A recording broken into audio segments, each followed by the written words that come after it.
Should you buy a course in order to learn some of the things you want to learn? Golly, this thing on a quarter tank of gas. It don't matter what car I drive, I burn a quarter tank every day. By the time I get to work, I'll be on a quarter, and by the time I get off, I'll be doggone on E. Should you buy a course to learn the things you want to learn? Look, it's people selling courses online, and look, some people automatically can learn the knowledge for free, and some people don't have time to learn the knowledge. For instance, there's several people I know selling courses. I would admit I've never bought a lawn course.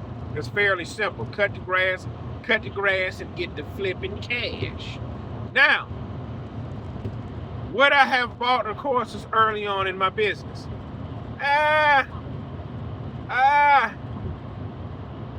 You don't know what you don't know, and you always learn the hard way. Look, I'm gonna say this. Some people will spend 100 hours of their time to save $100. Others will spend thousands to have curated and compressed experience to save all of those hours. Listen, this is what I want you to understand. I wouldn't spend over $100 for a course. I wouldn't spend over $100 for a course. If it's something you want to learn, I wouldn't spend over $100 for a course. If I wanted to, well, that's a nice bus. That's a nice bus. If I wanted to get into hot shotting with a CDL or a non-CDL, and the guy got a $100 course of everything I need to learn, I'ma just pay the $100 course to learn everything I need to learn, the certificates I need, instead of surfing on YouTube for hours. I'd rather just pay the $100, learn it, and move on. I'm not about to pay $1,000. Then I'll surf the internet. But in order to save some of your time, yes, I will pay the course. But YouTube University is always free. For instance, if you're going to work like I'm going to work and you're going to punch a clock for 10 hours, if you're going to punch a clock for 10 hours, just go to YouTube University. See, your job is your business partner. It's not the end. That's what you struggling guys got to understand. It's not the end. I'm headed right now to my business partner for a 10-hour meeting. And during that 10-hour meeting, I'm going to be self-educated. Like right now, as soon as I get to work, I'm going to listen to this sermon. First thing I'm going to do when I get to work is this guy, it's a Christian guy, he do a podcast.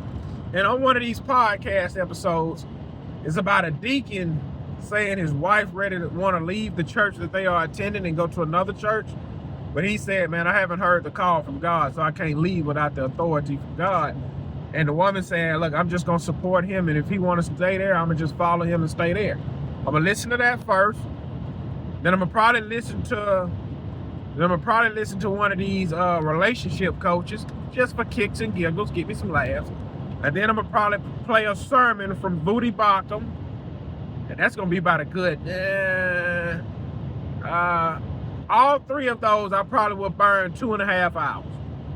Now, I'm going to listen to some... I'm going to listen to some comedy for about another hour, 4 hours. And then I'm going to just kind of go with the flow. So that'll be 5 hours into the shift. After you take a break, take a few phone calls, you'll have maybe about 4 hours left into the shift. And then I just listen to whatever YouTube would feed me after that. I might log back into my audiobooks and listen to some audiobooks. But that's pretty much how my day gonna go, if the Lord sees fit. If the Lord sees fit. And that's pretty much gonna be my day. But look, let me get off of this so I can entertain myself while I'm headed to work.